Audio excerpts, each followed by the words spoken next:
Ngoja. Ushajiuliza the deepest point on land iko wapi? Na mbona wase huita hell on earth?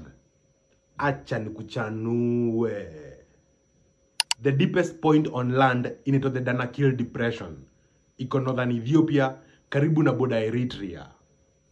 According to National Geographic, hii place iko about 125 meters below sea level na ndio the lowest point in Africa na one of the deepest in the whole world.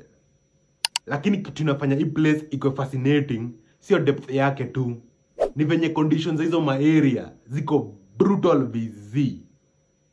The Danakil Depression ni part of the Great Rift Valley. Iliundwa millions of years ago, mahali tectonic plates tatu zilipull apart. Iyo movement iliunda landscapes ngori, ziko na salt flats, lava lakes na springs za sulfur. Kwa hiyo place, temperature hufika about 45 degrees centigrade, making it one of the hottest place iko inhabited by humans. Even though uko ni kungori hivo, wase wameishi huko for centuries. The Afar people who mine salt huko, wanaunda blocks nayo na kuitransport na camel kama vile ancestors wao walikuwa wanafanya kitambo.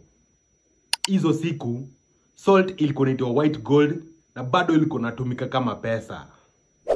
As of today, scientists wa NASA huflock huko wakiresearch microorganisms ziko ndani ya hiyo acid kutry kuelewa venye life inaweza survive kwa planets zingine.